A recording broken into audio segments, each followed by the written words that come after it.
l'émission Saveurs divines. Cette bonne nouvelle du royaume sera prêchée dans le monde entier pour servir de témoignage à toutes les nations. Alors viendra la fin. Ce pain céleste vous est présenté par Immaculée Niraneza. Je vous salue, très chers amis, vous tous qui écoutez cette émission Saveurs divines. Que la grâce de notre Seigneur soit avec vous. Bénissons l'Éternel qui nous donne ce nouveau jour. C'est ici la journée que l'Éternel a faite, qu'elle soit pour nous un sujet d'allégresse et de joie. Je souhaite que cette journée qui commence soit remplie de joie et d'allégresse de la part de notre Seigneur. Vous savez, chaque jour que nous vivons est un cadeau, je l'ai déjà dit et je le répète, et nous devons vivre chaque jour comme si c'était le dernier, chers amis.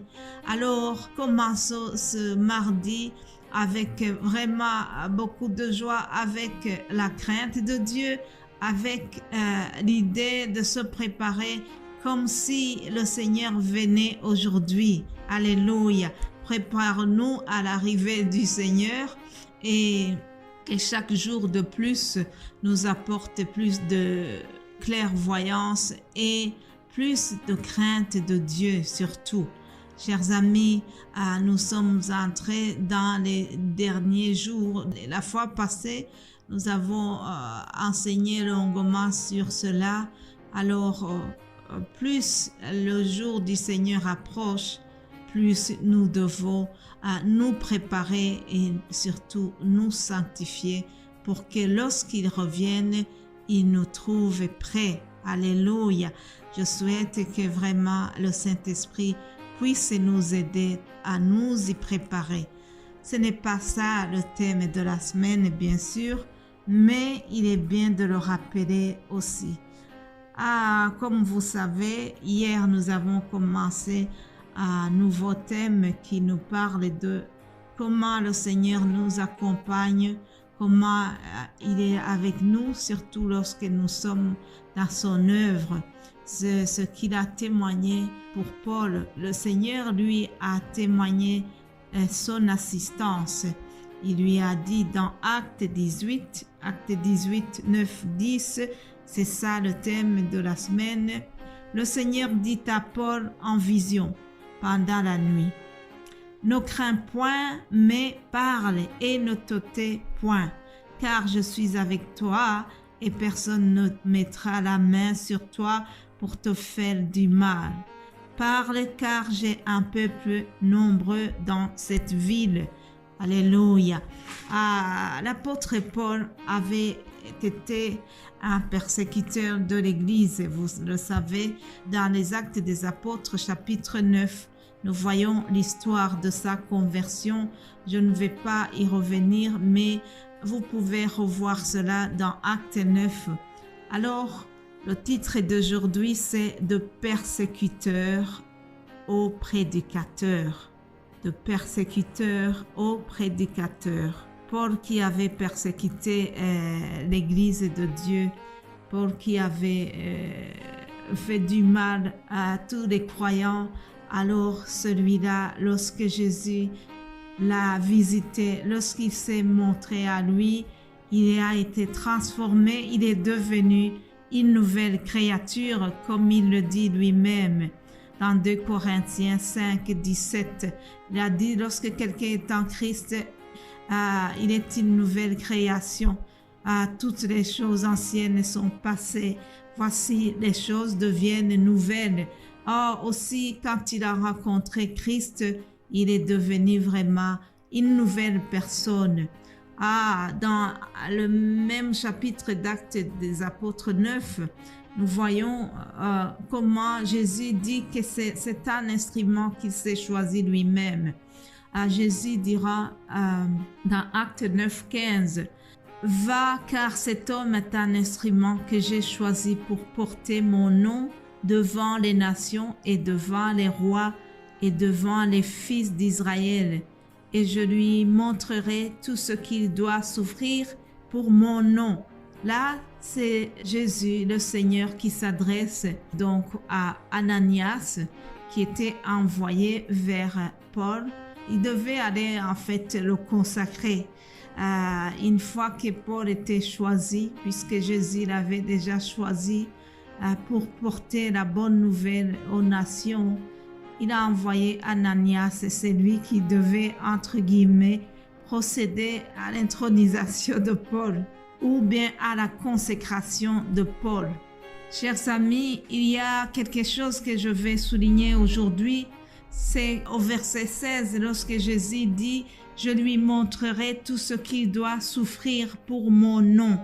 Et pourtant, au-dessus, il vient de dire qu'il a choisi lui-même pour porter son nom devant les nations. Paul a été choisi par Jésus lui-même. Cependant, il souligne que Paul devra souffrir pour son nom. Qu'est-ce que ça nous apprend, chers amis? Ce n'est pas parce que Dieu t'a choisi que tu es épargné des souffrances. Même si Dieu nous a envoyés, même s'il nous a appelés pour le servir, cela ne va pas nous épargner des souffrances et des épreuves. Donc, si tu es éprouvé, si tu es persécuté dans ton ministère, que cela ne te fasse pas douter et de se demander, est-ce vraiment Dieu qui m'a choisi? Pourquoi est-ce qu'il permet que je sois éprouvé? Pourquoi est-ce qu'il permet que je rencontre des difficultés? Ah oui, chers amis, même en étant appelé par Dieu, même en étant envoyé par lui-même, cela ne dit pas que nous n'allons pas rencontrer les épreuves. Cependant, dans les épreuves, il est avec nous, il marche avec nous, ne craignons rien. Restons dans l'appel, restons dans le service.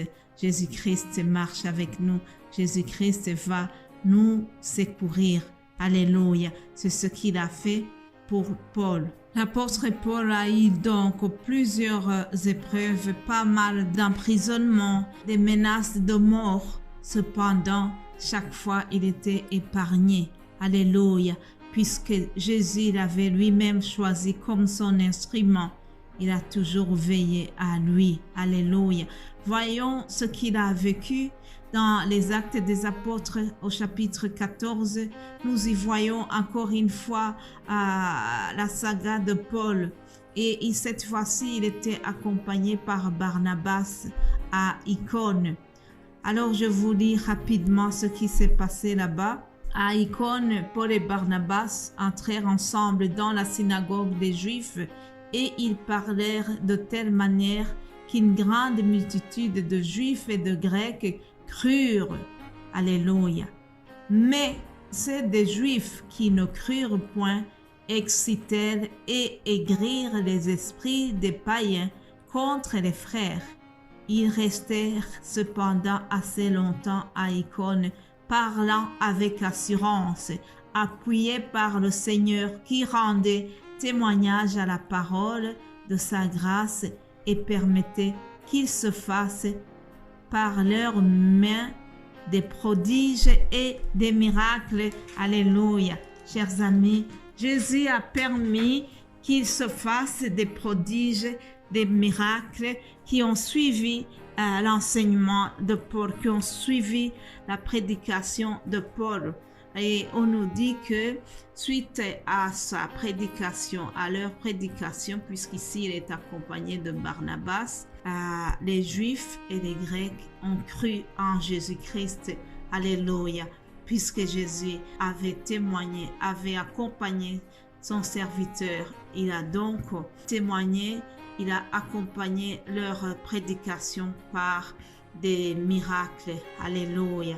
Je prie que nous soyons aussi comme Paul et que Jésus nous aide et que ce que nous enseignons soit suivi par la puissance de l'évangile. Alléluia. On voit qu'ils ont continué d'enseigner avec assurance et Jésus appuyait leur prédication. Alléluia. N'est-ce pas merveilleux de savoir que Jésus nous accompagne sur le terrain? N'est-ce pas merveilleux de savoir que ce que nous prêchons, Dieu va l'accomplir puissamment par les miracles? Je souhaite que ça soit pareil pour nous, chers amis. Alors, je vais terminer ici et on continuera demain par la grâce de Dieu. Soyez bénis. Amen.